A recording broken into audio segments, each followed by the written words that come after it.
Welcome to the Cuarto Journal, and for today's episode, we're going to create one of my most favorite recipes made by Mom, baked pork ribs with a side of mashed potatoes and buttered vegetables. So we're going to show you two ways on how to cook it, with an oven and with a regular cooking pan. Stay tuned!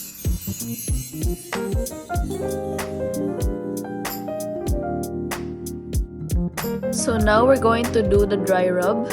So you're going to need brown sugar, onion and garlic powder, smoked paprika, thyme, basil, and salt.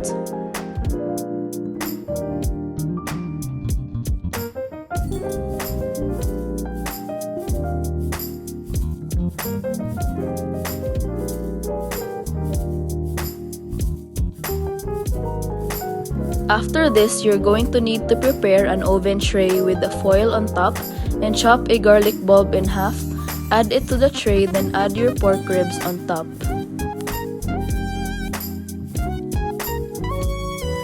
Aside from the dry rub, you also need to prepare a marinade, so start by chopping some onions.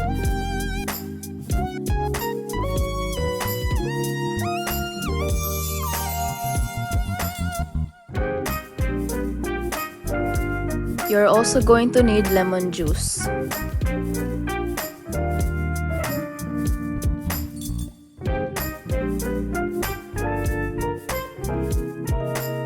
Then add a few garlic cloves and also a can of Pepsi.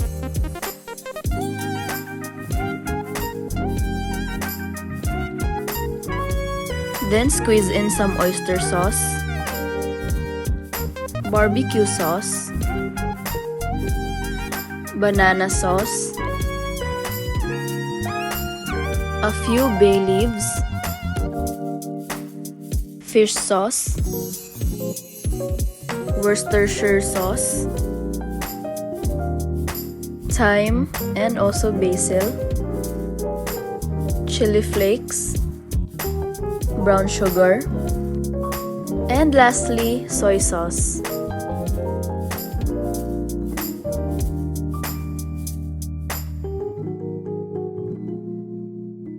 After stirring it, set it on a stove.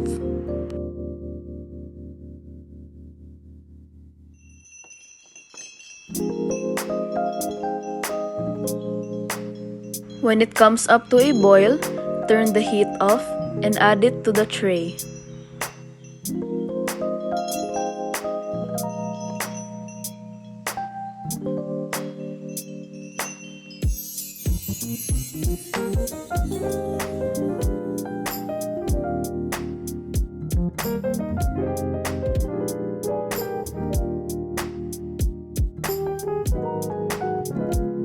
Make sure to preheat the oven to 180 degrees Celsius, and after a while, add the tray in.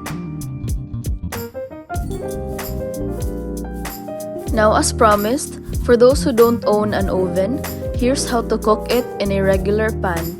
So just add the marinade in a pan, add a little water, then add your pork ribs, and brush it until it comes to a boil.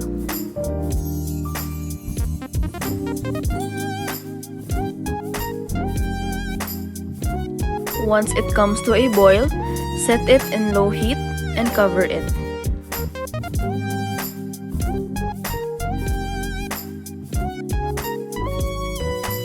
Check if the meat is already tender, otherwise continue to simmer it by adding water. Once it's tender, you can just then uncover the pan and let the remaining liquid thicken.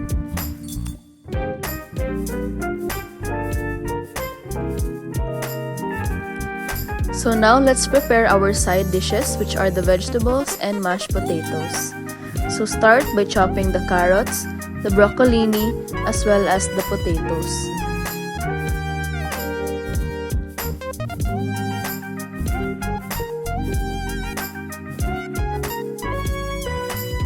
Make sure the potatoes are evenly chopped so that it will equally boil together.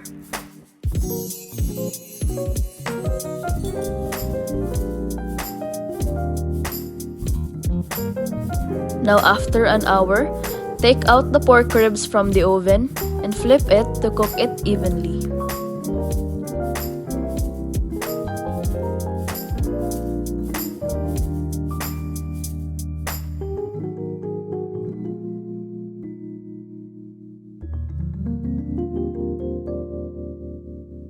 Now we move on to boiling the potatoes.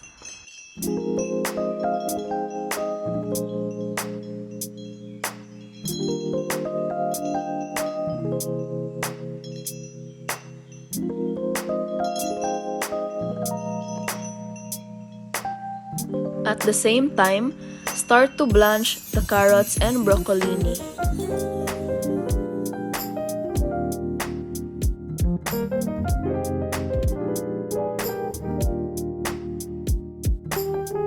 When it's done, soak the vegetables in the water to stop the cooking and to make it crunchy.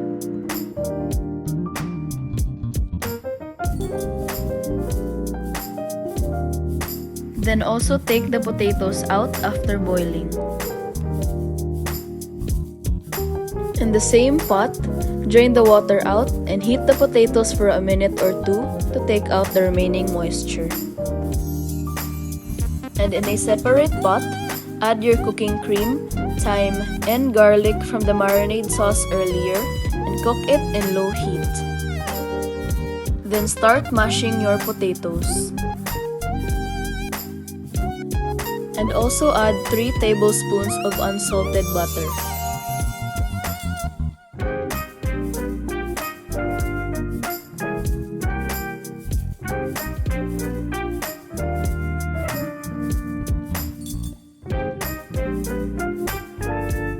Also add salt and pepper to taste.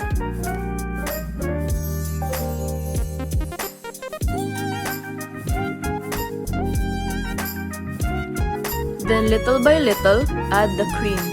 You don't want to add it all at once because it will result in a soupy mess.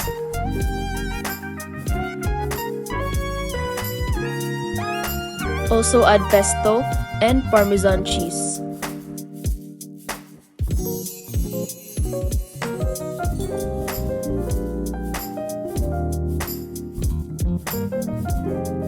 Now let's cook the buttered vegetables. So add a little bit of oil and 2 tablespoons of butter. Then throw in your vegetables and add Parmesan cheese.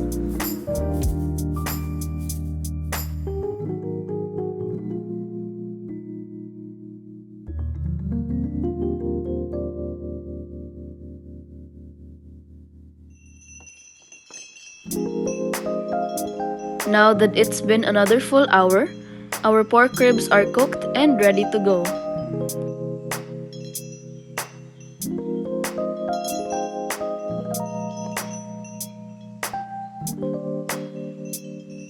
And there you have it! Our amazing pork ribs recipe is finally done. Hopefully you enjoyed following along as much as we enjoyed sharing this delicious recipe with you. It's an absolute breeze to make and the flavors are out of this world. Therefore, this concludes our 4th episode. I hope you learned a thing or two from us. Please support our channel by liking this video and subscribing down below. We will post more fun videos about our family, lifestyle, food, and travel. See you on the next episode. Bye!